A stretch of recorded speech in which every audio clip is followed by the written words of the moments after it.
A quick note before we start, you can find all links and resources discussed in the video description, and please use them to support us. Please also comment, share your opinions, and ask any questions. Thank you and enjoy. Hello, everyone. Welcome you all to the series we're planning to do in terms of introducing you guys to the foundation program. There is quite a lot of you, so we're happy that we're starting off with quite the audience. We were expecting this to start off simple, but we're happy to have everyone. From what I understand, I think most of the people are from universities in Poland, but I think we have some friends from outside of Poland in European universities as well. So hello, welcome. This is for pretty much everyone who is just interested to see how the system works. And we just graduated in June from the Medical University of Warsaw. I'm Disha. You guys can say hi. I'm Shruti. And I'm Mira. So the three of us just thought of this kind of simple introduction to the system and the job, basically, as we were speaking to each other about our mutual experiences and differences. So I think the idea of this webinar today was to introduce you guys to what our day-to-day life looks like on a simpler scale, and then also coming out broad in terms of where we are working in UK in terms of location and geography, and how that can differ in the different hospitals and trusts, and maybe just give you an insight of seeing where you want to go in the future, given the similarities and differences. So like Eddie said, we have the chat function. By all means, throw in any questions. The idea was to just do maybe maximal half an hour of speaking from our side, and then the rest of the half an hour can be a Q&A, so that we can address everyone's questions. And this is very much testing the waters kind of webinar today to see what everyone's interested in. So definitely give us feedback. We want to know what everyone wants to know and hear from us, being here firsthand. We're going to try to give all the insights that we thought would have been helpful or should still be helpful. So let's get started. So this is a very basic structure of the UK Foundation program. We will not be getting into the details of how to apply and the deadlines. But if you guys are interested, we don't mind doing another series just to go over that. But for right now, we'll just go through the basic overview. The foundation program is comprised of 2 years. So the foundation year 1 and foundation year 2. The structure is somewhat similar, but you would need more competencies in foundation year 2 as opposed to foundation year 1. You rotate between about 3 specialties. Again, it depends which trust you're in. Sometimes it's a 6-month rota for like one specialty and a 6-month rota in another specialty. But in all our cases, it's 3 different specialties. So either a medical job, a surgical job, and a specialist job. And you go about 4 months in each rotation. And you are required to consistently maintain your portfolio throughout the 1 year. You have specific study days for that as well, but you have to keep on top of it, and that's entirely on you. You would have to consistently fit it because you need it at the end for your ARCP, which is the annual review of competency progression, which has a bunch of tick marks that you need to get ticked at the end, which again, we won't go into this because I guess it would be more relevant when you start FY1, but a heads up, you would need PSA at the end of foundation year 1 to actually complete it successfully. And again, a heads up, UK medical graduates get it done in their final year. We do it during maybe our first or second month of starting work. So it's always good to have your prescription, maybe just go through the BNF, the medicines complete as well. Just be aware of drugs, indications, routes, dosages, things like that, because that helps when you start working as well. But we will go into PSA later on, so I won't talk much about it. Go on to the next slide. Okay, so in terms of where you'll be in UK, they usually go by the word deanery. So it's just, imagine just UK divided into sections. So on the map that you can see, that is the map of the time that all 3 of us applied. The map for the incoming intake, which is when you start in 2024, will be slightly different because at the time that we applied was 19 deaneries, but I believe now it has changed into 18. However, most of it stays. I think just one gets absorbed into another region. And speaking of locations, Shruti is currently in East Anglia, and she's in the Department of ITU, Intensive Therapy Unit. She is in West Suffolk Hospital for 2 years. If you can see, that will be a number 1 in the map. And Disha is in Thames Valley, Oxford, in the hospital called Stoke Mandeville, and she's currently on her medicine rotation, which includes gastroenterology. And that is number 9 on the map, so slightly below A. And I am in Northampton, which is in the LNR region. That is, I think, on number 3. And I'm currently on a surgical rotation, particularly urology, because in my hospital, we have surgery. However, it's subdivided into urology, vascular, as well as general surgery. We do cover vascular and general surgery, but I am mostly in urology for the time being. And in terms of hospitals and region, Shruti and I will be in the same region for the next 2 years, whereas Disha, I believe, is going to switch over for F2. I'm not sure where the location is, but yeah, that's it for location for me. Okay, so like Mira explained, we have these different things called deaneries. It's basically how the country is divided and how they allocate us. Most of you who are applying this year already are undergoing that stress of where you'll be allocated because the system has changed. There is no SJT, no decile scoring. It's just point of allocation. So we're holding our fingers crossed for you guys. I know it's stressful. It was this time last year as well because we were going through the SJT stress and you guys are going through blank stress, which is even worse because you can't predict stuff. So we understand, but of course there's nothing you can do. So just starting off in terms of the basics of how my deanery works, I'm in the Thames Valley Oxford Deanery. So I would say it's a rather big one because we have these 3 kind of overall divisions: Oxfordshire, Buckinghamshire, Berkshire. And then it's almost like 5 trusts, let's say, that are the main ones, but 8 total trusts. So trust in the UK means an organization of hospitals accumulated. So like you can see in number 1, it says Oxford University Hospitals Trust, but it covers, I think it's 4 hospitals in general. So that's why whenever we'll say something now in this webinar, we're going to be like, my trust, it does it like this. That's what we mean. Our organizational head of hospitals does it like that. So these are just some very colloquial terms that you'll pick up in the UK. I think this could even be a separate kind of webinar of how to speak UK medical language, because at this point we've picked it up, but it took us 3 to 4 months to say my trust, or I don't even know, ICE, PACS, all of these weird words that are embedded in our heads now.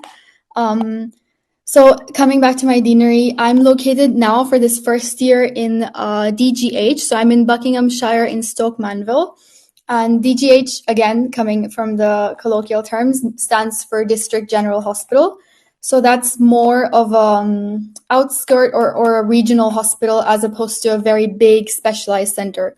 So John Radcliffe in Oxford University Hospitals is a big tertiary center where we have a lot of specialties like neurosurgery, maxillofacial, ENT. But the hospital that I'm working in is a DGH, so we do have a lot of specialties as well. But if I get a patient in my emergency department who I need to send for neurosurgery, I'm going to send them to John Radcliffe because that's where the big specialties like that are, and it's a big center. So that's important to have in mind when you think about where and how you want to work, because I think a lot of the advice comes that you should start working in a DGH, like let's just say in a smaller hospital. And I think so far in the 3 months that we have been working, that does prove to be right, because we are doing and practicing more medicine as opposed to being more of an admin or a paperwork person. Not to say that that's not part of the job, but it's a little bit less because of the staffing or because of the level of responsibility or just the way the job is working in DGHs. You do practice a little more clinically. So just coming to the details of the deanery and how my kind of life looks like here. I think this is a really interesting deanery if anyone's interested in all of these small aspects that make up the pros. So one of the big ones being it's very important and concurrent for academia. So many research opportunities. There's this thing called SFB, Specialized Foundation Program, and a lot of people come and choose this deanery for that as well, because you can do research on the side or just even explore any academic opportunities to see your specialty. Not a lot of deaneries would have specific specialties. So if you're interested in maxillofacial or ENT or neuro or peds or anything that's very niche and specific, there's higher chances that you could find that. In general, my rota here works for this year that I'm doing gastro, so I'm in medicine. Like Shruti explained it earlier, you have either medical or surgical or some specific run-through specialties, or IT or ED. So the whole year I'm based in medicine, which I'm happy about, and I've come to terms with it. I'm doing gastro now, and then I'm going to hematology next, so it's a bit cancer related. And then the last one is a fancy term for geriatrics, so it's medicine for elderly people as the specialty that we refer to it here. So I'm in a little bit of a smaller town located in the city. The way that people work here is because we usually have 1 year here and then 1 year in Oxford.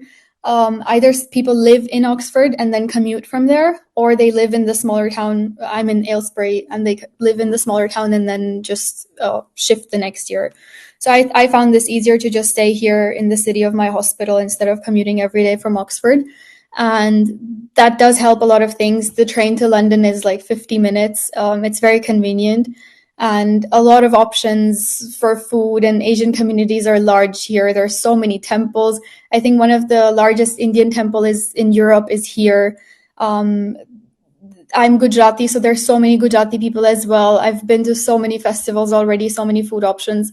So I think especially coming from Europe where this existed, but on a smaller scale, this is so much of kind of a community feeling.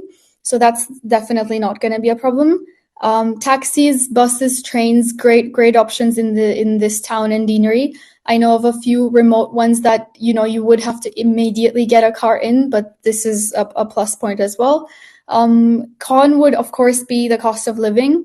This is pretty much London rent prices, because people actually who are from London come to Aylesbury to live. It's so close by, so it's kind of like expanding for that residential area. But the rent prices are pretty much the same in Oxford or London. So even though I've kind of summarized the rental and monthly cost of living with everything, so most of the houses here have been unfurnished. So when we moved in, I'm sharing this flat. It's a 2-bedroom flat with an IMT, an internal medicine trainee. So the two of us have this place together, and it's just rent. And then all the costs we have to cover ourselves. So like water, electricity, Wi-Fi, everything else. And then that would be like, of course, your main chunk of coverage. You have to keep in mind council tax. Something like that exists in the UK, where the property that you live in has a different sort of tax band. We can cover that as well in details if anyone's interested. And you have to pay kind of a monthly council tax to the council in your town. So that's pretty much in terms of expenses. That it really depends how you want your lifestyle to look like. Because if I order out every day, then of course I will have zero savings. But then if I'm meal planning, and if I somehow get inspired enough to make my own food for the week, then it somehow allows me to shop a little bit extra. So you can finance yourself in terms of budgeting the way you want.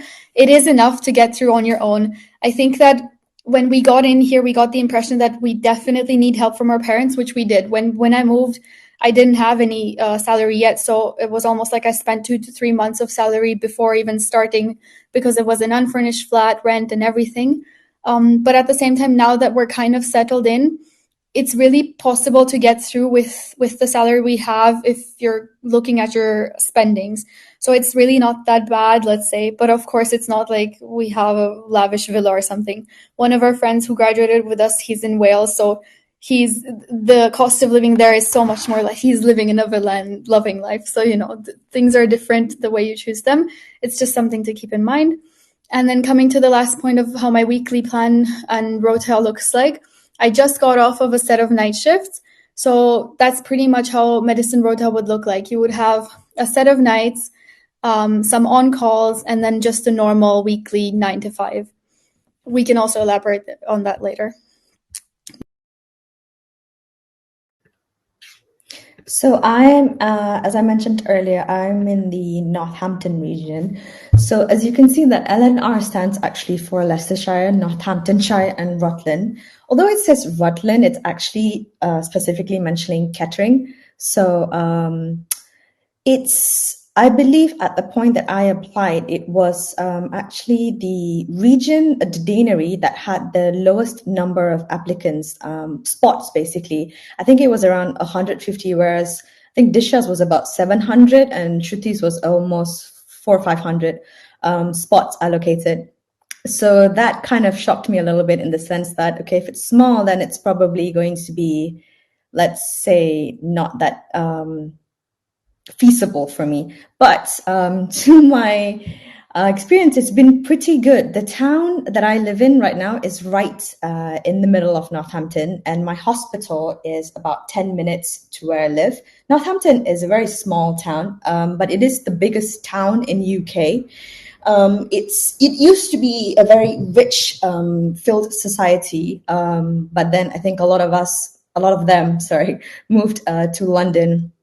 But there is a lot of culture that still remains in Northampton. The hospital that I'm in right now is more than 200 years old. And speaking of size, in comparison to Leicester and Kettering, Leicester would be the biggest because it's considered a city, whereas Kettering is also, I would say, considered a town, which is smaller. You've got about 5 hospitals in total if you are in the LNR region. I happen to have a rota where I am 2 years in Northampton. A lot of my colleagues right now have 1 year in Northampton and then 1 year in Leicester, or 1 year in Northampton and 1 year in Kettering. There are not many allocated positions for 2 years in this deanery, unfortunately. But I believe either way, you will have a lovely time. Leicester is a big city. It's very easy to commute from Northampton. I think it takes about 20, 30 minutes. There's always buses. There's always trains. There's a direct train straight to London Euston, and it takes about 1.5 hours. In terms of affordability, although it's slightly expensive, you can apply for a train pass ticket. I can't remember what exactly it's called, but it's just like a discount card basically, and it really cuts off a lot of the expenditure. In terms of, let's say, living expenditure in Northampton, I would average it about £1,300. That includes the rent, that includes the bills, and as well as the groceries. It's quite reasonable actually to get groceries in Northampton. I think I've spent roughly £30 for 2 weeks groceries, and I'd say that's pretty good. So that was nice. In terms of restaurants and eating, I have no problem so far. I'm from Asia, so I love to eat Thai food, Japanese, Korean. I can find all of the cuisines in Northampton, and they're within 10 minutes of walk. Food is not an issue, and community in Northampton is also just filled with lovely people, especially in the hospital. There are, I would say, a good 60-70% of the people are from Asia, particularly India, Philippines. You'd see some Koreans as well. It was quite interesting because in my first week, as I walked in, it felt like I was just, because I'm from Malaysia originally, so it felt like I was just walking into a Malaysian hospital instead of a hospital in UK, because that's how many Asian faces I met as compared to any Westerners. But however, racism, not much, really not much. I really can't pinpoint any issues so far. It's been great. Never had an issue, nor have I heard anything recently. And in terms of just LNR as a whole, I believe that whoever who does get allocated, because I think for next year it's a random allocation. I think either Disha or Shruti mentioned that earlier. And I think you will have a lovely time here. It's really dependent on the mindset, and although Northampton is a town, it's quite a decent, quiet, and happy town, and I don't think you will have much of an issue settling in, because all three of us lived in Warsaw, right in the city center, and that was a huge transition personally for me because I was used to seeing tall buildings and really busy streets, but it's very quiet here. But you can get everything done, and it's safe, so that's not an issue as well. And I've touched a bit on the place, the hospital. And for FY1, I am currently in urology. The next is TNO, which is trauma and orthopedics. And the next one, the last one, will be general medicine, particularly in renal. For urology right now, I have finished all my on-calls. So that's from 8 to 8. It's quite tiring, but I think if I had to rank which shifts are my favorite, it would be night shifts as first, second would be on calls, and third would be day shifts. The team is lovely. The hospital has like great support and system. It's just when you're on nights and on call, there's a lot of personal one-to-one with the patient, as well as you have to manage them. And it will be, you're like the first person in charge, and you only contact your registrar, you only contact the on-call team if you have an issue. Otherwise, it's all you, and you discuss with the nurses, you carry out the treatments, you vet the scans, you do all of that all by yourself. So it's a lot of intense learning on nights and on calls. On day shifts, it's nice as well, but day shifts are very much led by registrars and consultants. So you're basically scribing, you're accompanying them, you're doing the ward jobs, but you're not exactly partaking in the one-to-one experience of actually viewing and clerking the patient. TNO is supernumerary. It's a term that people throw in UK. So it's when you have a rotation, and that does not include on calls and night shifts. So you only have a 8 to 5 or a 9 to 5 job. And yeah, that's it from me. Before we move on, I think we can just get some of the questions answered. If you're working a normal working day, you would have 5 days at a stretch, but you have an average of 44 hours per week, I think. Mm-hmm. It can differ, but at a length, you will only work like 3 on calls. Well, that's my experience, or 4 night shifts at most, but you wouldn't be working an entire week of on calls. That wouldn't comply with the rota. Mm-hmm. I think the maximum they say is like 70 something maximum, but on our contracts it's 44 average, but they legally can go up to 70 something because the night shifts like Shruti talked about. But I think you have plenty of time to have off work, because you would get a day off before the night shift, or even 2, and then after as well. And the same for on calls. If you're working a weekend, you get the Friday off, the Monday off. So there's plenty of time to if you want to do the work-life balance. What else? We have questions. The process of getting into the program. So we can cover that in another webinar, but in general, you go through the foundation program, you apply nationally, and you get allocated. This time it's again different. It's going to be randomized. So I don't know how it's going to work with preferences this year. Yeah, we can go a little bit into detail of that at the end if we have some extra time, because a lot of the people who are applying are final years this year, so they've already applied. But we definitely have so many people who'd be interested. So at the end of the webinar, we can go into a little bit of details. We can send you guys links of how the system works, because there's a little bit of extra steps. And then we can definitely do another one as well, because this year it's changed. Should we just maybe move on, Shruti, to yours, and then we can come back to the questions? So I'm in East Anglia. We actually share the website with EBH, but I don't know if it's in the deaneries this year, but we share the website. But I'm under East Anglia. You can get all the information on Health Education England, where again you have information about EBH and East Anglia, but I'll be only talking about East Anglia this time. We are basically comprising of Norfolk, Suffolk, and Cambridgeshire. My rota is I've started on ITU, and then I'm going to go into Gen Med. I think it's going to be renal. and then I'm going to go into general surgery. So starting in ITU was sort of a hard pill to swallow for me because it's a very supernumerary job. You don't do much, you do a lot of admin work. So that's, I think, a double-sided sword in a way, because you get time to settle into the UK program, but whereas your colleagues are actually doing much higher, like a lot of, I mean, what we say, I guess, a lot more of workload. I don't have as much, but my normal rota includes a normal working day, which would be from 8 to 5:45. I have a long day, which would be from 8 to 9 p.m. at 9 p.m. after handover, and night shift would be 12-hour shift. But I don't hold a bleep. A bleep is when you have to cover the ward, you get jobs, you do, well, you basically cover the entire ward, which I don't do because I'm in ITU.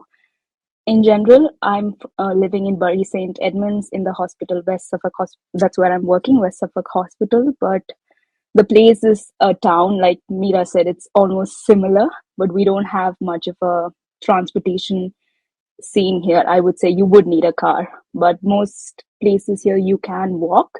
It is completely possible, I would say, living without a car, but it's not as desirable. There's a good link to, I think, London. We've got good train links, but within the city itself, there's not much to do. It's very quiet, but the hospital is amazing. It's very well supported. Starting here, I think, would be a good starting point for anyone who's new to the system, because I've gotten lots of help in the last 3 months I've been here. I've got great support from seniors as well. I work in a DGH. Our biggest center is Addenbrooke's in Cambridge. It has the largest ITU as well as the largest transplant hospital as well. And Papworth is also in Cambridge. So these are the two hospitals we normally refer all of our trauma cases to. So in that sense, you don't get to see a lot of cases that are specialists, but you get to do a lot of hands-on work. The closest airport is London Stansted. It's about 1 hour, 30 minutes by train, just not bad. You've got good links. And our curriculum is a little bit different. I don't know if it's the same for Mira and Disha, but we have 30 core hours and 30 non-core hours, which are included in the curriculum, but I won't get into the detail because it would be too much information as of now. And I think, yeah, it's a good place to start off with. It was, I think, my second choice when I was rating my deaneries. And I think East Anglia is quite easy to get into. Lots of people who apply to East Anglia get into it, especially if it's your first choice or your second choice. But again, it depends where you want to work. West Suffolk Hospital is a very quiet, and we're not very busy at all. But Cambridge, on the other hand, is quite busy. You would have longer working hours and you would see much more cases, but I would reckon it's sort of supernumerary since it's a specialist hospital. But other nicer hospitals would be Ipswich, Peterborough. They're all good places to start it, but they would be busier. So when it comes to location, I would suggest Ipswich. They've got lots of transport links. Cambridge, if you like living the city life, Cambridge to Bury is a nice I think you can use 40 minutes of a train, so it's not bad. But Bury itself, you would have to think about getting a car eventually, or just be okay with walking. We can move on. Before we get on to the tips, I wrote this reply about the salary, but you guys can maybe confirm because I just opted out of the pension scheme not long ago. I'm averaging it about to 2,200. If you deduct pension, is that what you guys would also say for salary? In the first month for East Anglia, at least, I did a 3-week-long paid shadowing period. So Yeah. I had an don't count that month because that month is not an average salary. But I think the average depends. Again, if you work nights and you work like on calls. In October, what would you say average? I think average would be 2.5 to. Okay, with pension excluded, because I think no, this time even with pension cut, I had that amount. Okay, good for you, man. So that for me, the average would be department as well as also the hospitals. Like I think with surgery, the first 2 months, obviously, because it's going to be the highest. And mind you, for everyone who joins, your first month is definitely going to be by far the highest. So by the time that you start your second month, don't be completely shocked or taken aback that it can get cut off by almost £1,000. Some of my friends did get cut for almost £1,000. Luckily, I think none of us did. But I think average, if you include night shifts as well as on calls, it would go from 2.2 to 2.5. But if you're doing a supernumerary job, it would be about 2.1 to 2.3 at most. Yeah, so that's why. I think for ITU it's a little bit different because Yeah. I'm still doing a supernumerary job, but I have night shifts and long shifts. So in Yeah. that sense, I'm working higher hours, Yes, even though I'm not hours. doing Yeah. as much work. Yeah. You get paid. You get Yeah. paid amount. It would be around, I'm assuming 2 to 2.6, but not any lower than that. But if Yeah. you're working just say normal working days, it can go about 1,900 or 2,000. It could go down to that level. So this is the range which you guys should all look at. That's why the reason I didn't ask them for their first 2 months, because the first 2 months we're not taxed, bless us, and then we're given extra money for, maybe not extra, but we're just paid for our shadowing. So it's a lot of long induction hours and mandatory trainings. So we get like a lot of extra stuff that way. But going off of my last payslip, that's what I can remember, because I just opted out of the pension scheme. I wasn't sure how much it was. So these are the 3 costs that would instantly be cut off: the pension scheme, your national insurance, which means your own healthcare here, and just a tax. And then based on how much you've worked. So like Shruti said, I think you can just base off a range of 2,000 to 2.5 based on where you work in terms of department. If it's surgery, ITU, or medicine, clearly medicine gets paid the least. And then if it's on calls or not, or nights or not, which is fair because Shruti is doing much more nights than on calls. I've just done 2 nights so far, like 2 sets of nights in my 3 months, and that's not a lot. So it's Well, the it benefit also for when depends. sorry. Sorry, I think it also, I just wanted to add on, like, because there is a difference in pay when you do an on-call and nights during the weekday as opposed to the weekend. So if you do it in the weekday, I believe it's still the same pay. You just work the extra hours. But if you do a weekend, it is increased by, I think, 30%. Yeah, by some amount. Yeah. Yeah. That depends again. When I started my first month, we had a bank holiday and I worked that shift and that was escalated True. pay. True, Well, it true, was in my rota. I think one F1 just ends up working that, bank holiday when the hospital is Yeah. entirely deserted. So you get higher pay during, I think, escalated. I'm not sure how much, but Yeah. it's higher. But So then it you get a depends on day how off, many. right? You get an extra day You off do. somehow. Yeah. I don't think I did, but yeah, I You think can you ask do. for You it. I should. think they call it the day off in lieu. So it means that if you're Yeah. working a bank holiday, you can ask for an extra day off. But okay. We do have quite a bit of questions, so we can address to them later on. We can start with the tips now and then do the questions. I can start with the first one. So I think the idea with this one was that more directed to any clinical or a preclinical or any of the med student years, that in Warsaw, in Poland, in Europe, our unis and curriculums are very theory based. Of course, you have practical classes, but they're also very theory based. You have seminars. Here, when we were speaking to one of the students, they don't, seminars in clinical years don't exist. So there is a difference. They have placements in the hospital. They're very much on the wards, and that they get to do clinical things as well. So as a doctor, your responsibilities are to do bloods, cannulation, ABG, VBG, catheterization. You have to sign off ECGs to see if a patient does not have a type 2 MI or just whatever. ABGs interpreting if they're not in ketoacidosis. You're the first person that the nurse comes to with all of these things. So you need to be very well skilled in that. And of course, if you're graduating from med school, they're expecting you to do that. The problem is we just don't get enough exposure to be able to confidently sign off of them. We know the theory, but we don't have the practice. So that's why our tip from now is to get used to that as soon as possible. If you have cardiology classes, go the extra mile and learn how to kind of do these ECGs. Look at a patient's ECGs, even if you're not in a cardio ward. Look at ABGs and VBGs. Try to do as many bloods and cannulas as possible, because these are skills that doesn't matter which specialty you're in, they're always going to help you on nights, on calls. This is the most common bleep that an F1 will get. Hi, I can't get a cannula in. Hi, the cannula tissued. Can you please come cannulate this difficult patient because they need a gentamicin that is very important because they're deteriorating, blah, blah, blah. So these are very important baseline skills that you will be expected to do from if you're graduating in June, August onwards, which you need to know. But at the same time, do not be worried at all, because even though we don't get that exposure, you will have enough time and enough support to do that.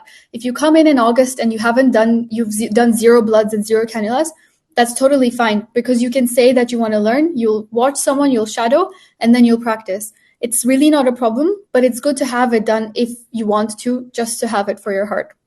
You guys have anything to add? Yeah, when I started, they asked us whether you had the cannulation competency done, which is gotten it signed off during medical school. I don't think we even have that going on in Warsaw or any other university in Poland. So we actually had to do it just to show them we were safe, that we can do a cannulation. So you can get extra practice by all means, but if you can get it done during medical school, that's the best time. You shouldn't be having to learn it when you're starting your first job, because it's hard as it is, and having to learn these skills that you get asked way too often would be just something that you don't really need to add on to your plate, I would say. So learn all your basic skills like ABGs, like Disha said, these are like really basic things. Like I've gotten maybe so many x-rays that I had to sign off saying, yeah, the NG tube is placed correctly. So you would need to know, you need to write that down on notes, and it will be under you because the patient is under you. Even in a very specialist, like a specialist specialty like I'm in, I have to do certain things because at the end you are a doctor. You will have to do all of these things. So it's good to learn. It's good to have these skills and not have to learn it on the job. But it's fine to learn on the job. We all did that. We're still doing it. Just a heads up. Shruti's right. I haven't done a catheter yet here. Like I've learned how to do it in Warsaw because I was so worried about it, but I haven't done one in my 3 months of work here. But you would do them in urology, for example. So it's just a matter of getting used to it. But don't worry at all. It's not a requirement. They're not going to be like, oh, you don't know how to. You're like, don't worry at all. You have enough time to learn here as well.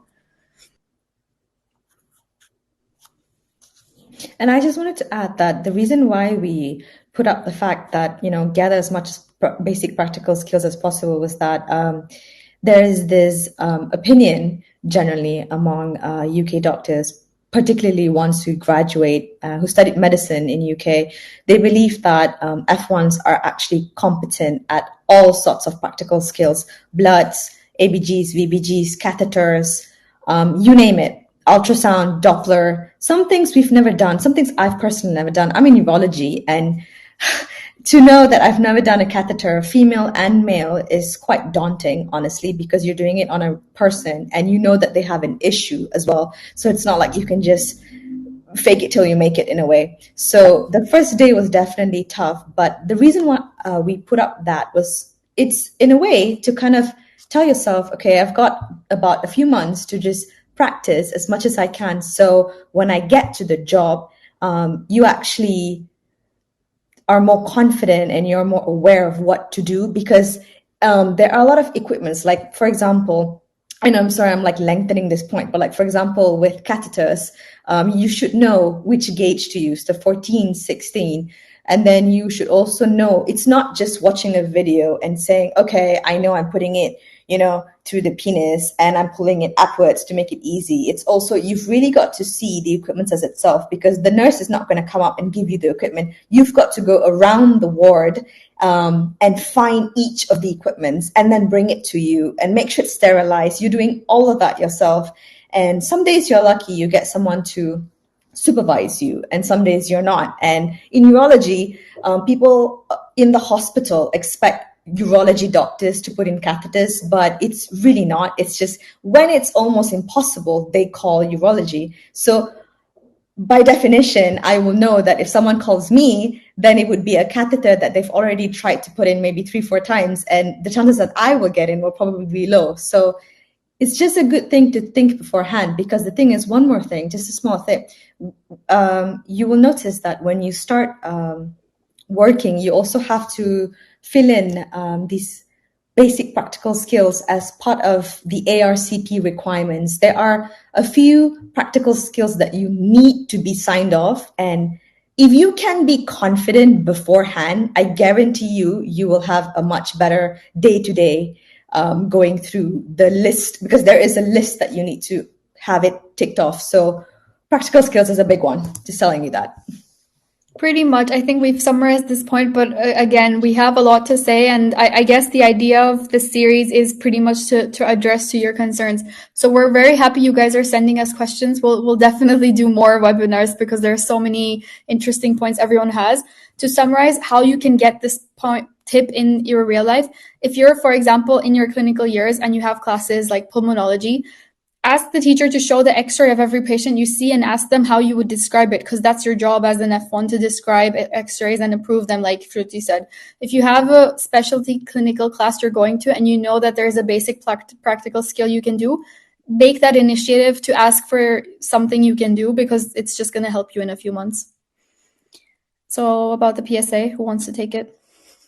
So the PSA, we actually I did it, I think 2 months into, I think we all did that. It was 2 months into starting FY1.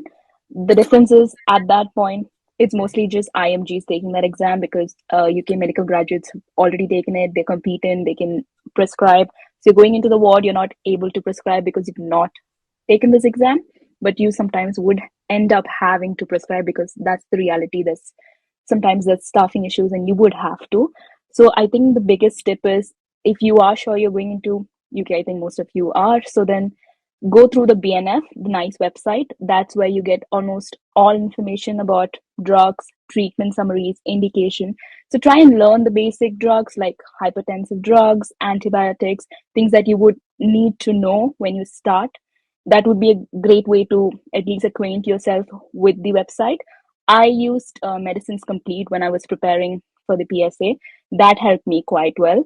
I like the interface of the website. Both of these websites, I think, are approved, and you can keep them open during the exam. It is sort of a open book test, but you need to know some background information. You need to know what to search.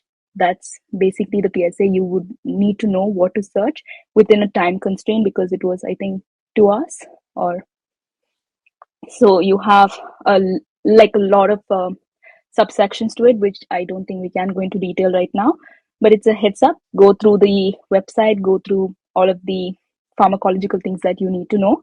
It will help you when you start your first job as well as for the exam.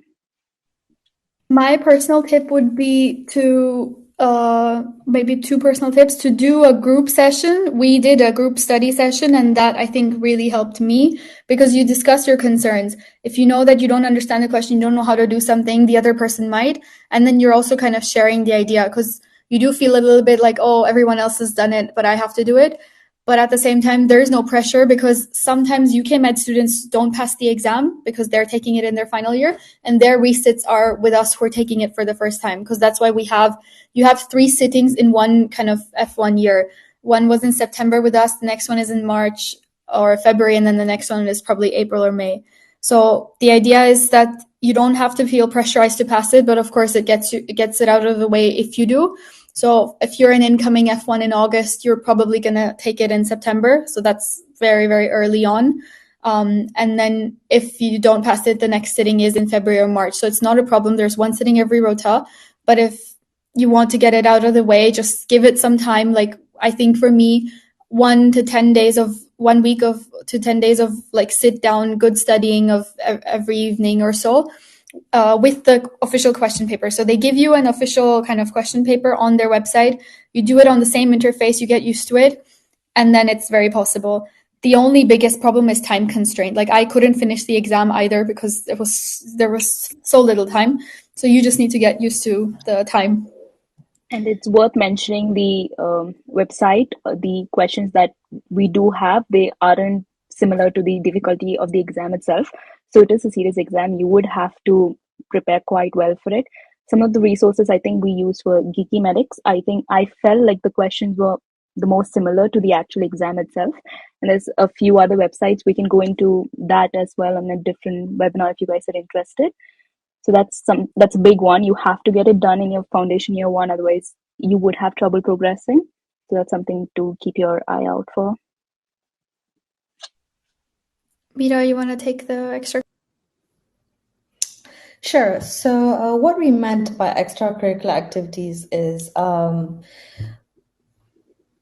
before applying, it's good to think about things that you would like to be interested. So, conferences or it can also be non-medical things, like if you're interested in teaching things, or if you're interested in joining a sports team, if you're interested in just a lot of things. Because the thing is, I know it's going to sound confusing, but if you start joining the foundation program in the ARCP, there are parts of the ARCP that requires you to fulfill criteria that are outside of what you do solely in the hospital. So your day-to-day works, or the practical skills, or the cases that you discuss. There are also conferences, there's also teaching others, there are also leadership skills, there are also activities that you do outside.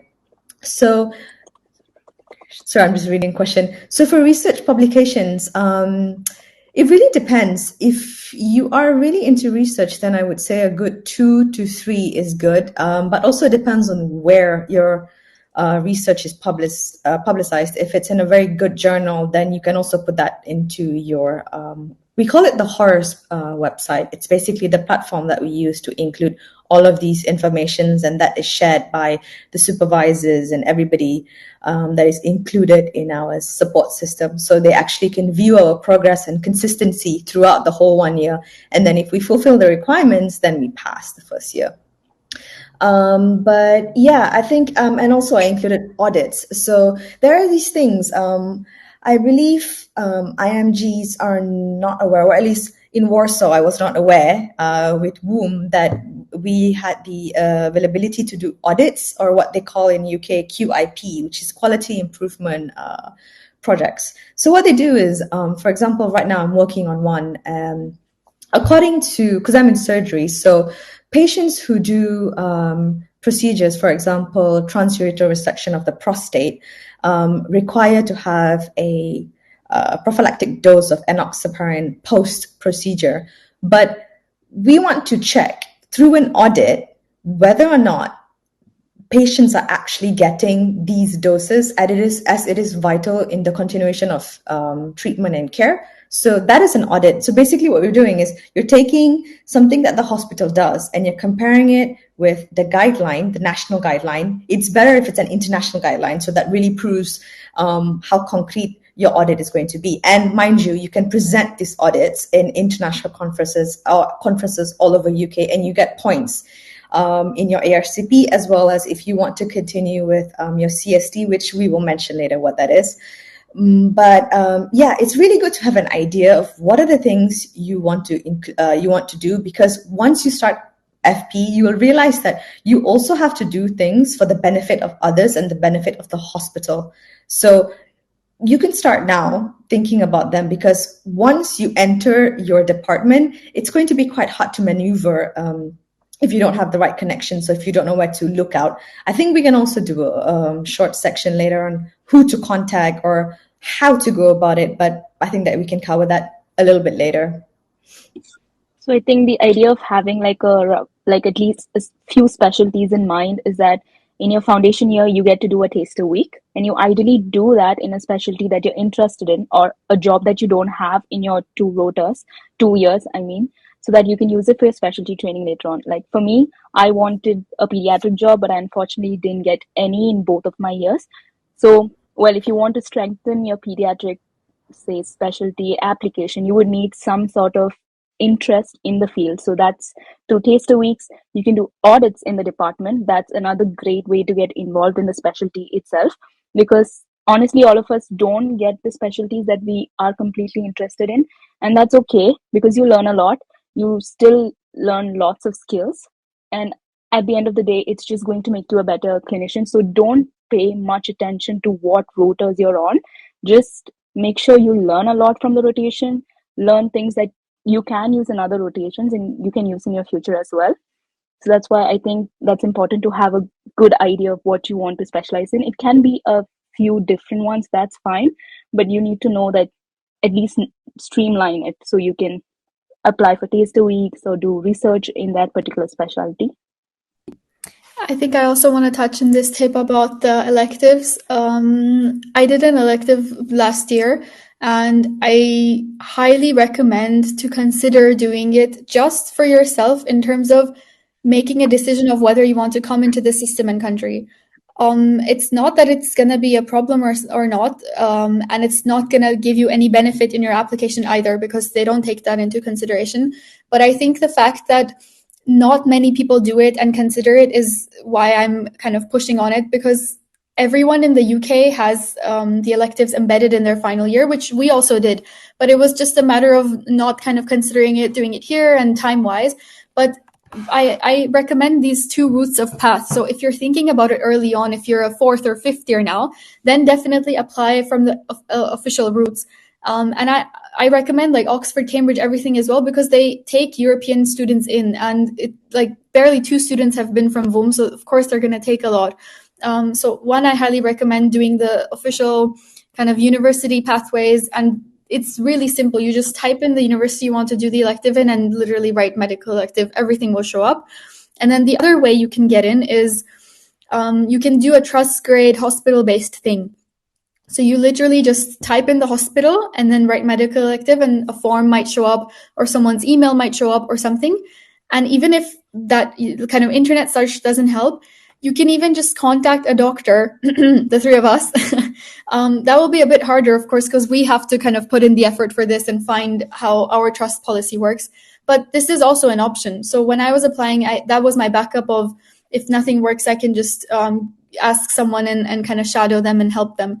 But in any case, I highly recommend doing anything and everything, even for one simple 1 week, 2 week, 3 week thing, just because it will give you the interest of where location wise you want to go, how the hospital actually works, how the colloquial language works.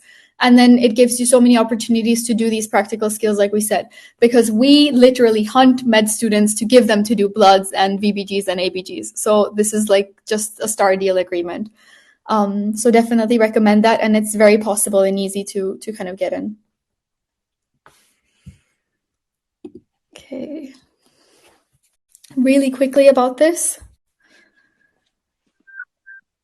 Shruti, do you want to? So, yeah, after your foundation program, you can either do another year, F3, in as a trust grade doctor, or you can just directly apply to specialty trainings.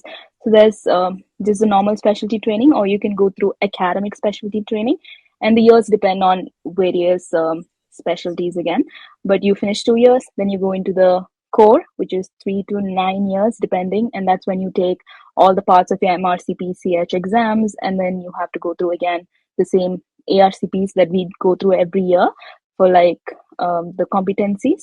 And then you can either apply in niche specialties. Again, I'm not really aware of other specialties, but for pediatrics at least, you can either go into general pediatrics, community pediatrics, or you can go into niche specialties like neonatology. But then again, neonatology is a very small field. There's about maybe 1 or 2 consultants regionally, so you will have to think about that when you apply. And that's sort of the rough overview. I'm not really sure how it works with other specialties, unfortunately. Yeah, but I think you covered it pretty well. The idea of showing you this was that you should definitely understand that it's not an American system or a little bit of a European system of you go into residency right away. We're kind of in a specialty training pathway, but with career progression. So I think people forget this, that they always treat this as a con, as a disadvantage for UK.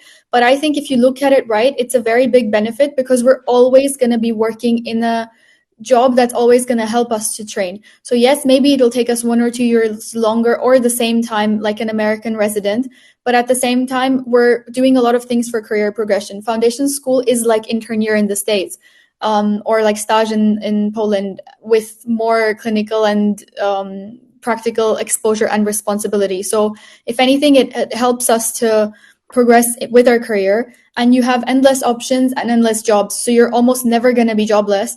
There's always different options: IMT, CST, so internal medicine training, core surgical trainee, run through programs. Like Shruti said, you can do, like, if you're interested in radiology, you can get into radiology and do a run through.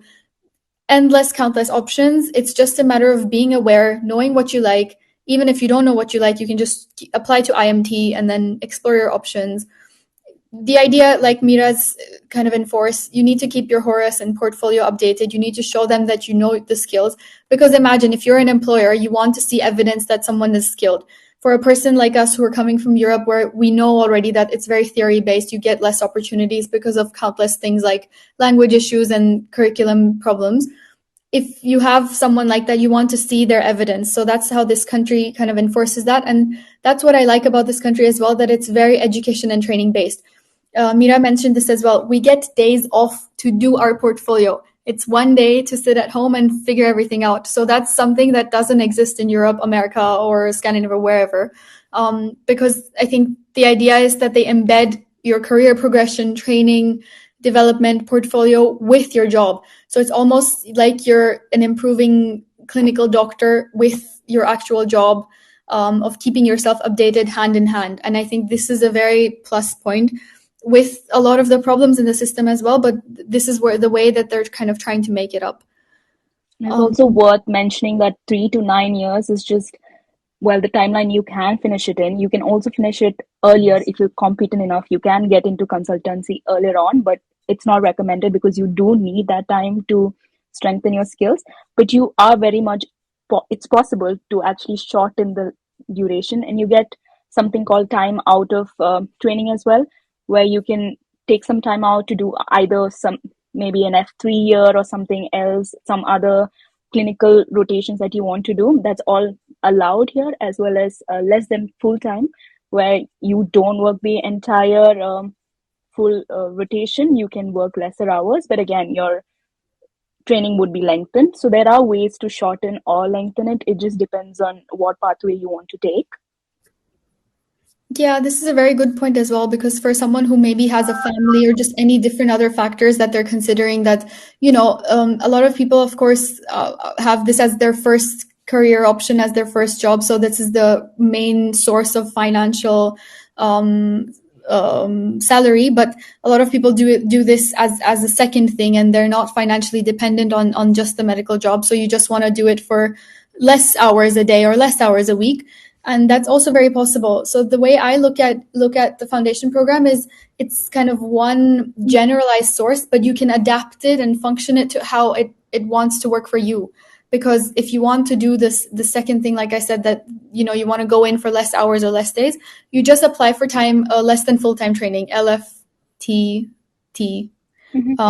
which means that you work less hours, you work less days, and it works for you. So you can adapt everything and anything to the way you want it to work.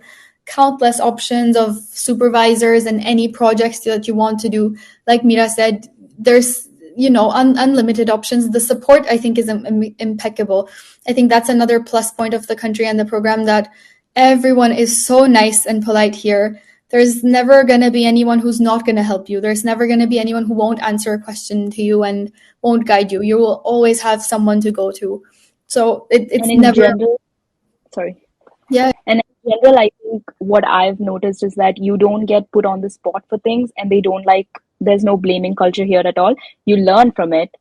If you have an incident, you learn from it. You know that you've made a mistake, but you accept it and you learn from it. That's just how it works in the UK. And I think it's amazing when you're new to the country, you're scared, and there's lots of seniors who help you through all of this. I've asked some really dumb questions to all of my seniors, and they've been really helpful, especially because I'm in a specialist rotation. It's quite hard to understand ventilators. I still don't know much, but it's always good to have good seniors have these contacts and ask them if you don't know something, because without asking, you will actually never learn. So it's a very good place to start out that way. I think the training is amazing.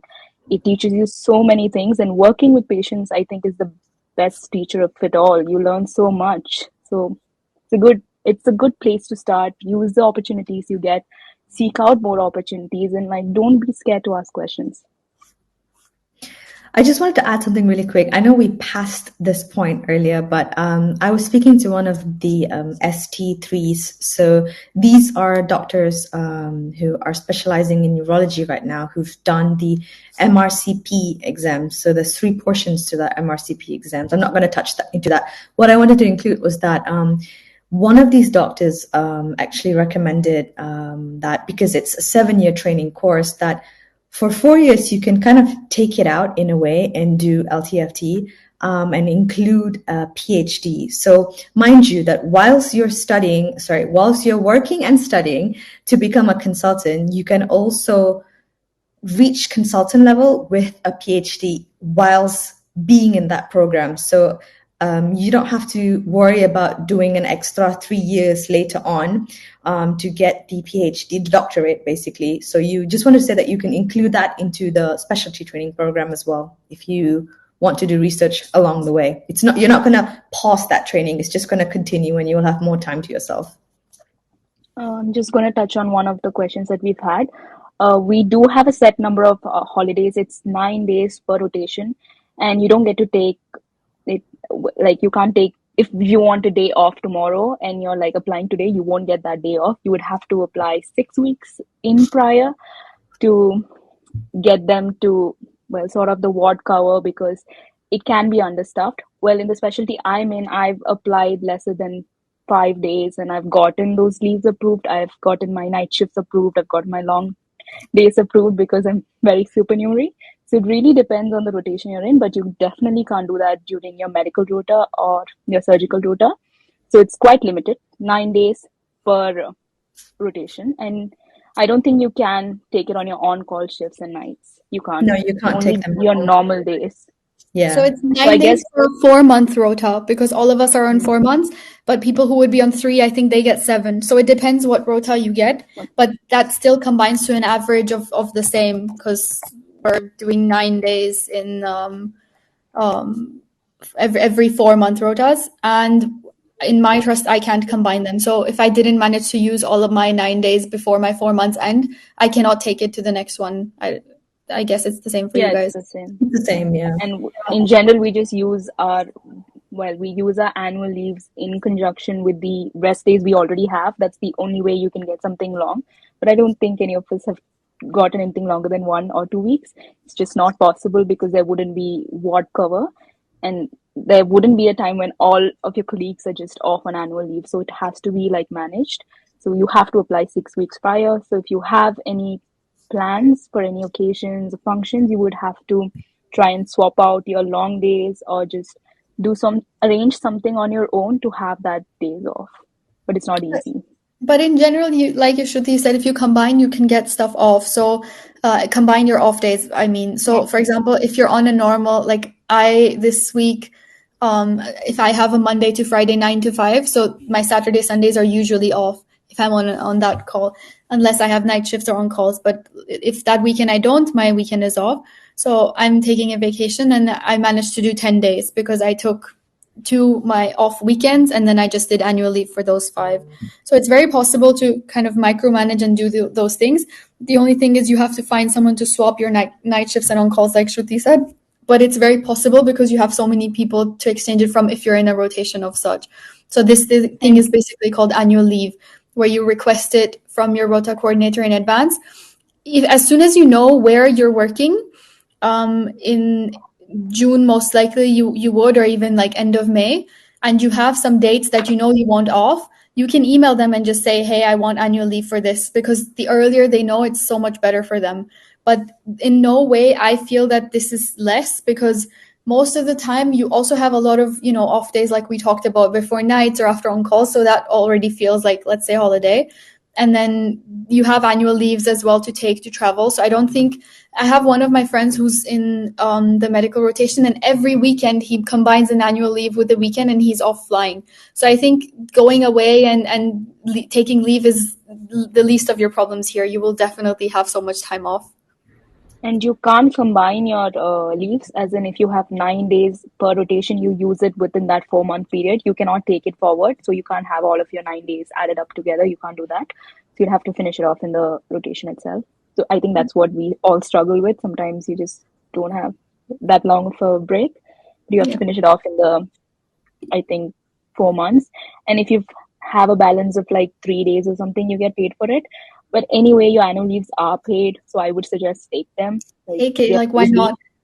This take is it. so to all the final years, you just had your last summer, so of course you're not going to have any more summers. But the point is you can make them because in your last rotation, you can just do kind of a summer annual leave and take that and then combine it with the next one as well and take that. So getting leave and I wouldn't worry at all about having time off because you have so much time off. This is the way, that you end up finding times for locums because you have off days that you're doing nothing. So you're like, okay, I might as well just pick up a shift. So don't worry about not having holidays because you will have so much opportunities too. There's a few other questions we've left out. I think Yeah. some countries accept UK specialty training. I know Australia does, New Zealand does. I don't think Canada does. So you'd have to look into that. Also, there's always the option of after F2, you can do F3 in Australia. That's a very common pathway for UK doctors.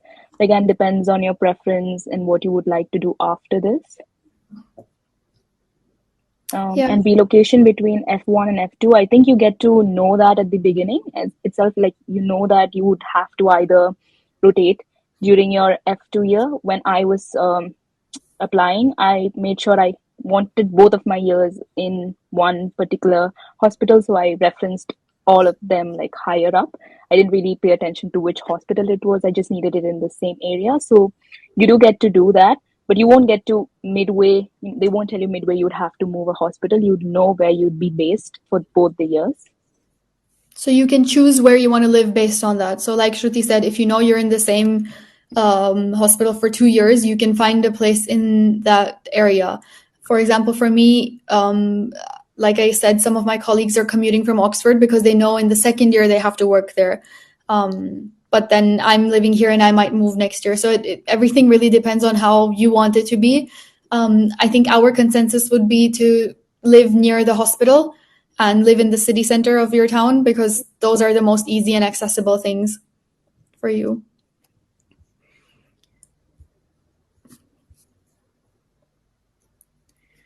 Someone asked about the weather as well. So I would say it's very similar to Warsaw. Of course, we miss Warsaw. I mean, England is quite rainy. We get rains every other day.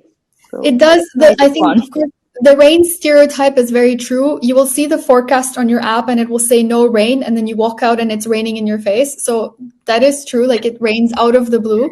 But it's the very, I would say, European weather. You'd never expect the rain. There's less sun, but the summers are crazy. There was like a heat wave in freaking October. So yeah, it's very European. And as for the LEC exam, if you take the LEC exam, you are ineligible to apply to the foundation program. Yes, for FY1 you can't because LEC gives you kind of an opening to full license instead of provisional. So I recommend reading up on all of the rules on the application website. We'll send the website as well and just explain everything. The 3 websites we've listed here are our foundation schools. So they just explain kind of the trust and how our foundation school works. But if you just type in, and we'll also send the link in a minute, UK Foundation Program, it gives you so many resources and so many answers to your questions. I also just want to touch base to the elective questions. Someone said, by electives, do you mean hospital internships? So I'm not sure what you mean by internships, but in my head, that stands as a medical job. So that's not what I mean. By elective, I mean something you do in med school. So from where we're from in Warsaw, in our final year, we had to do electives, which means a specialty of your choice as an extra rotation in your curriculum. And that's what UK students also refer to as electives. They usually do it out of UK or some other town in their country. So that's what I mean by elective, that you should do it during med school, preferably your 5th or 6th year, last or second last year, and have that clinical exposure. And then someone else also asked about an elective. I think there was another question, but I'm not sure. If you're considering 2 different locations for your 6th year elective, UK, US, is it acceptable to opt for applying for a summer training program instead of designated time period academic year to open up space for another one? So I'm not sure what exactly is meant by opting for applying for the summer training program, because then you would just be doing an elective in summer. So maybe if you clarify this question, but from what I understand, you want to do electives in both countries, that's very possible. UK is very flexible because you have electives running through the whole year. Basically, final year med students are pretty much doing placements all the time. So that shouldn't be a problem in the UK. I think the States is a little bit more difficult because sometimes they need steps and everything, but the UK is, I would say, very possible. And safety, I think UK is quite safe. It again depends on where you're living. Where I'm living, it's quite safe. I've never had any troubles. I think all of us are in agreement, I hope. Yeah, I think Shruti's point of where we live is very important. Most of the towns we live in are very kind of residential or used to and everything, but there are some towns, like I've heard in the North Deanery, where people are definitely racist and it is a little bit too unsafe. So you need to be wary of things like these because that's the stuff we took into account when we decided where we want to move in. Because everyone has priorities, and this of course matters to some people. But then if you have a car, then you're not taking public transport and stuff, so you'll of course be fine. I think you get the allocations quite early on. I think it was during May or somewhere around that. I think like So that's, you even get your hospital allocations by then. So then you can plan when you want to move, get your housing contract sorted. So I think we can just blend it to the next question, which is, well, get your bank sorted as soon as possible because you want your salary to be credited. So that's the first priority. Your British residence permit, the BRP, you need that as well. I think you collect it after you've gotten here, as well as house and the area that you want to live, because it's important. You will be commuting to the hospital. You will be doing most of the commuting will be to the hospital. So I'd say live close by, reasonably close by. If it's in a place where there's not much of transportation, at least live where you can walk. Or if you have a car, you should be fine. But otherwise, look at the living expenditure, look at, I think, the society in general. You have to feel, well, happy at home to be happy at work. So just figure that out. Those would be, I think, the basic things you need to get done. And you will get contacts from your hospital itself. So you can contact, I think there are certain points of contact. You'd either have an F1 representative who's currently an F2, so you can ask them, or just seniors. They are your best point of contact in your particular hospital and region, so that you get a tailored idea on what you need to look out for, what options are, because I think everywhere in the UK it's quite different, because our experiences, though they're similar, it's quite different when it comes to living. And we had different priorities when it came to picking a house and like hospitals as well. So it would really depend on your hospital and the region you're in. I think everyone should also just be mindful of every small thing. So you don't have to stress about it, but you should just be mindful. If you can't find a house, it's okay, because there will be hospital accommodation. You can move into it temporarily until you find a house. But at the same time, if you start looking early enough, there's almost a 99 to 100% guarantee that you will find a house. Same for the bank that Shruti said. I think this is one important one to have in mind. I think everyone should open a Revolut or a Monzo like right away, because these are online banks, and that's what you can use to give them to send in your salary initially, because you fill out all these documents before even moving. So that's not to say that that's not possible to change it, because even once you get here, you can open a bank account and your first salary can come into that, because it comes at the end of the month, not at the beginning. So that's not a problem, but it's just things that will make your life easier, because when you come here, and I think the initial documentation was always a problem of this whole proof of address and everything for every single thing. You get through it. You just have to kind of be wary and mindful of doing things at the right time so that they don't stress you out later on. There was a question about... add about housing, because I had the worst time trying to get an apartment, simply because I think in Northampton particularly, I don't know how it is with the other two, there was a huge shortage of people that would be basically landlords that are available to rent out the houses. That was one. So there was a huge waiting list.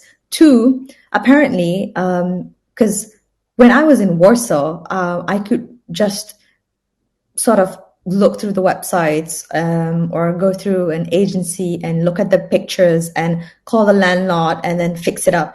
But apparently in Northampton, you actually have to be there in person to be able to view the house. And only if you view the house will you actually be put on the waiting list. If it's not, then they will just disregard you and you will never hear anything from them. So I think it's really important to just keep in mind that if you know where you are going to be allocated, it's just because I live alone. And on top of that, living alone is tough to try to get into that system because there is this whole process that you have to get checked by the government as well as the agency and the landlord.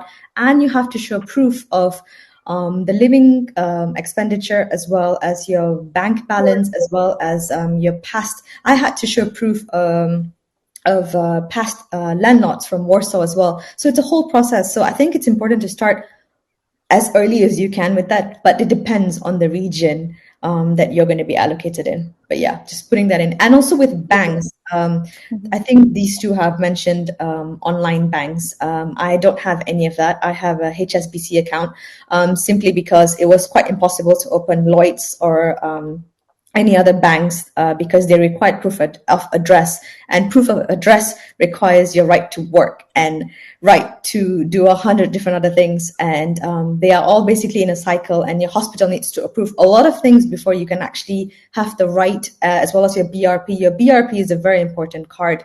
That is also another process. But yeah, just keep in mind that these are the few things that are actually interconnected, and sometimes you might get stuck simply because you can't achieve one part.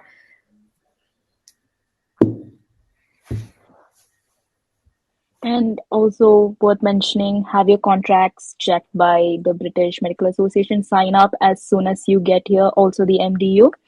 These are associations you must be a member of if you are considering UK.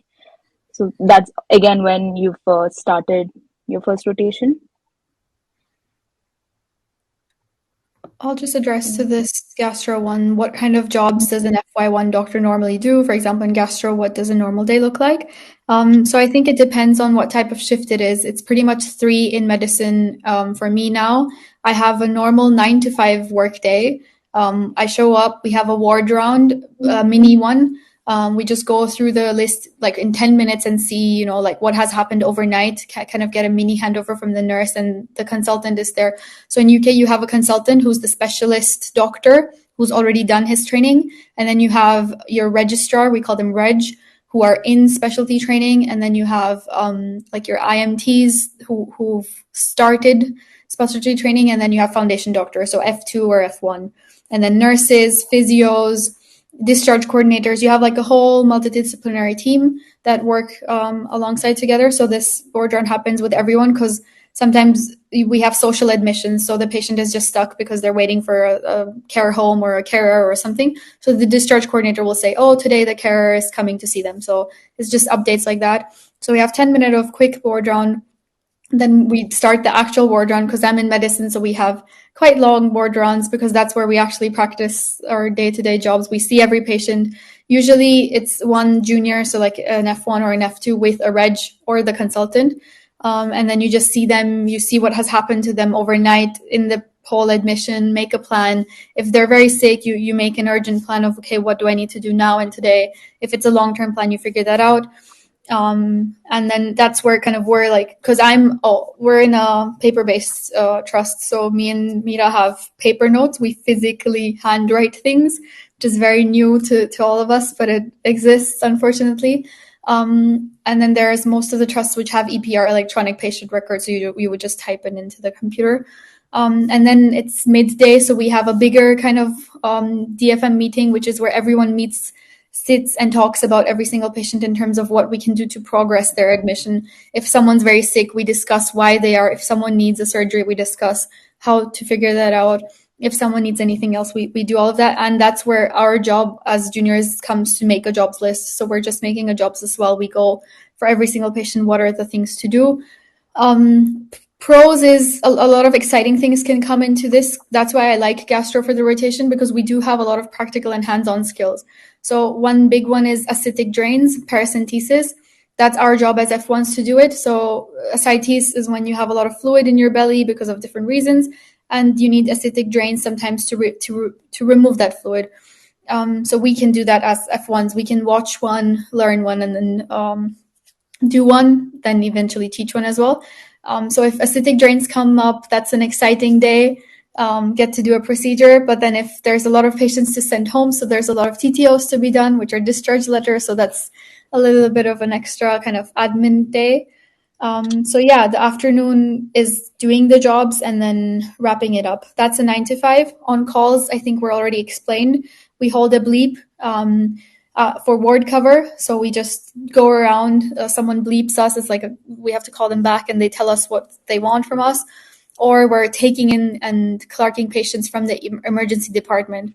So that's a little bit of more practicing medicine on hand, because you get a referral from an emergency department doctor for a patient who needs to be admitted in medicine, and you're making a plan, seeing them, doing history, physical exam, past medical history, drugs, everything. It's you, and then you go present the case to your reg or consultant. And then night shifts, it's pretty much the on-call day, but on a night shift.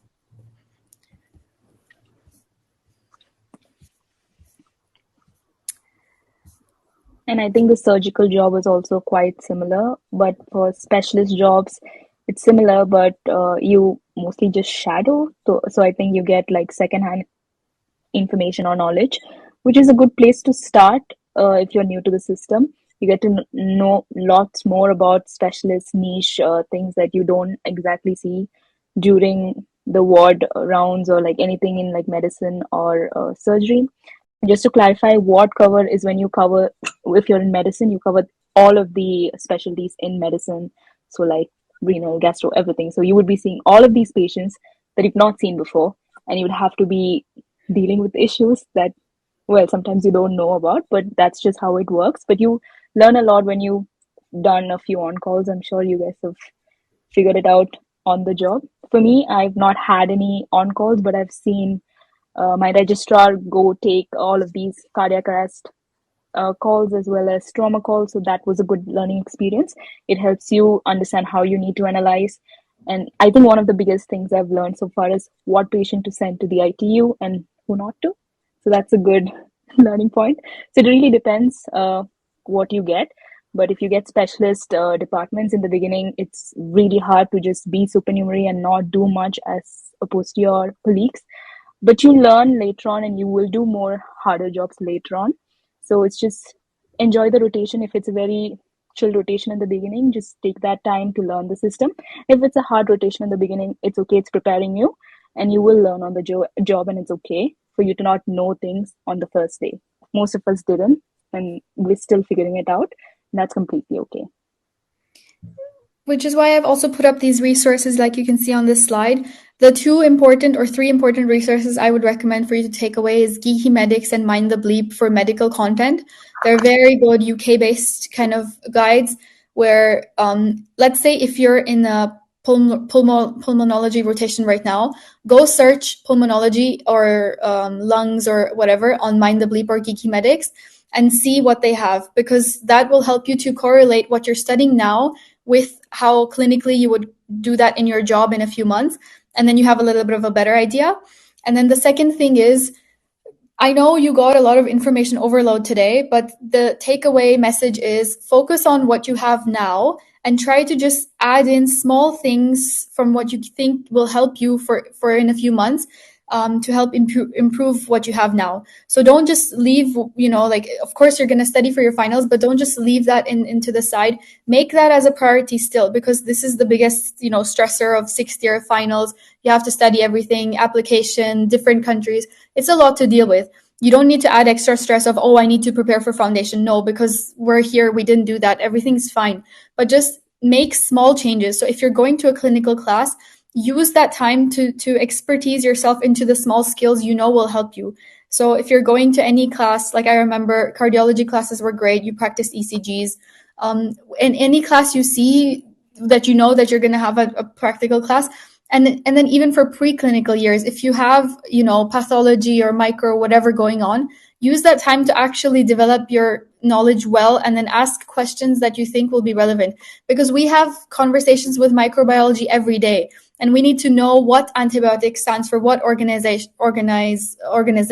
And I don't remember what Tazocin covers. So very much focus on your preclinical skills as well, because this will be useful in your day to day. You're not going to learn every single organism on the job, but you need to know the basics of antibiotics and common infections, which is why you're studying that. But just try to, make like a brief summarizing thing that will help you with the job.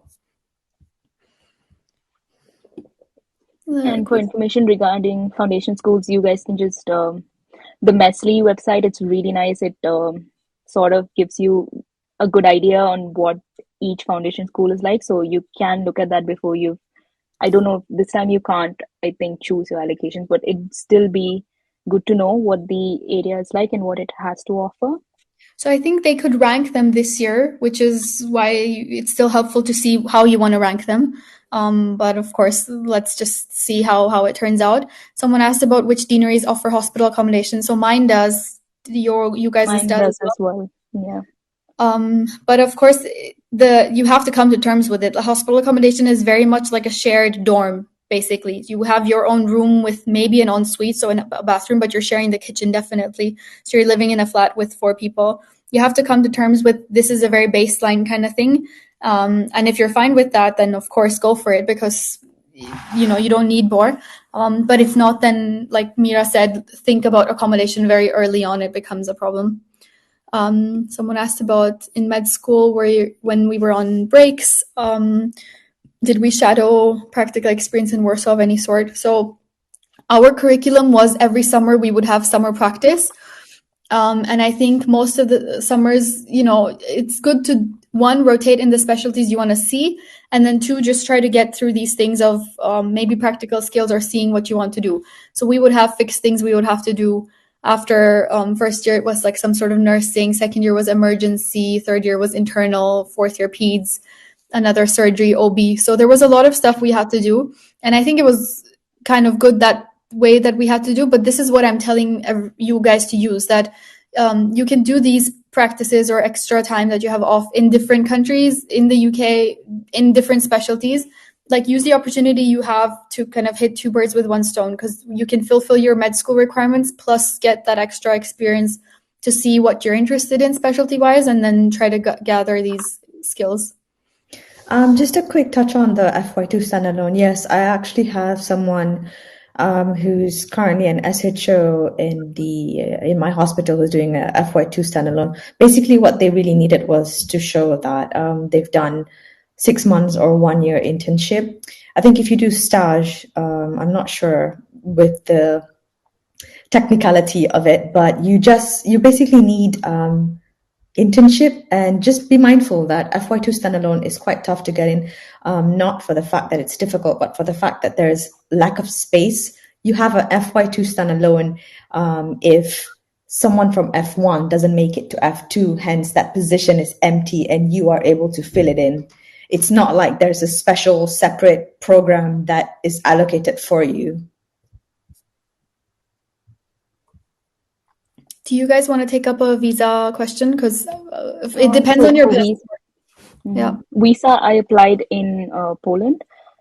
For me, I mean, I had some troubles with visa, but normally if you have all of your documents, and since you also get sponsored by the government, you shouldn't have any issues. It should be pretty straightforward. And I don't think it really matters, because Mira applied in Malaysia and she got it on time, right? So this is the benefit. It depends. Sorry, it really depends on because I'm pretty sure that's how it works in other countries too. But Malaysia, we could opt for the fast track, and that was within a day that you can actually get it.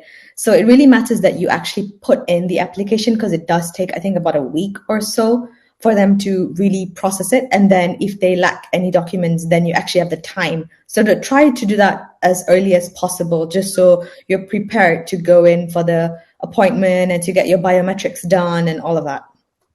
It also depends if you want to get go in for the extended shadowing period, which I would suggest you do. It's if your deanery offers that, it's paid, you get experience, and you might have to go to the UK a little bit earlier, but it's definitely worth it. And so you have to keep that in mind when you apply for the visa itself. Make sure that you have enough time to move to the UK. So go in earlier for sure. Give yourself a good 2 to 3 buffer period in case it becomes late. So pretty much So everyone's experience is personally tailored. If you have a European passport, your visa application can be done online, and then you have an online visa and you don't get a BRP. But if you have an international passport, you have to do the in-person appointment and then figure it out. Like Mira said, either fast track it or go in person. But in any case, 99-100% you should get a visa because you get a certificate of sponsorship. This is the benefit of being in foundation program. The trust literally gives you a certificate that, you know, you're guaranteed to get a job. This is your pay. This is confirmed, blah, blah, blah. So it shouldn't be a problem. But if you're international, in terms of another non-European med school, and if you're doing a trust grade job, then it's different. Then it's much harder and you have to figure things out. So I guess this is another thing that we wanted to touch base on. If we do another webinar, which I guess interest-based, we might organize one eventually, about how to apply and how the application process works. There is another out to kind of get into the system. One is, of course, foundation program and then standalone FP. But sometimes, you know, IELTS is a problem or missing deadlines or just a lot of problems can come into this. Trust grade jobs also exist. So that basically means you can apply outside of foundation program. You can apply directly to the hospital or the trust. There are some pros and cons for that. But the idea is that you are securing yourself a job. So don't be discouraged if you didn't get into foundation program. Look into these options. There's countless opportunities and you can definitely get into the system. And it's worth mentioning, if you do want to do a trust grade job, that would be from F2. I don't think there's any F1 trust grade jobs that have opened up. So you should have some clinical experience. So the ones that I've seen are people who've done internship, people who've had clinical experience. And you also need to, if you're taking any breaks after your medical school, you need to show what you were doing in that time before you apply, because that's quite important during the application process. So there are options, but yeah. I've also heard of some F1 trust grade jobs, but that's also, like Shruti said, with showing that you have F1 trust grade jobs happen if you have a full license. So you need to look into the details of how you get the full license and then the experience. But like Shruti said, like once you fulfilled, you have to tick the boxes, then you're in, you know, so do the right things and there's a lot of options. Someone asked about if we're working alone most of the time or if we have a senior doctor who shadows and checks our work. I would say most of the time, like there is someone to back up / check what I'm doing, because that's why we're F1s and we have a provisional license. That's why we need to pass PSA and a prescribing exam and competencies, because they want to make sure that we're learning and doing the right things. So having a provisional license doesn't stop us from doing most things. But at the same time, it is a little bit of a, stage 2 thing, that if you have an unwell patient to assess, most of the time the F2 or someone else will go. But if you're in a night and you have to go, you're still going to report to your senior. And then if they need to, they will review and come.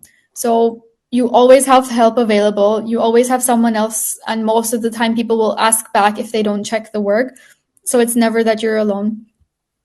And another visa question. I applied in June and I applied for the fast track, but I had some problems during my visa application, but I got it within, I think, 2 weeks because I had applied for fast track.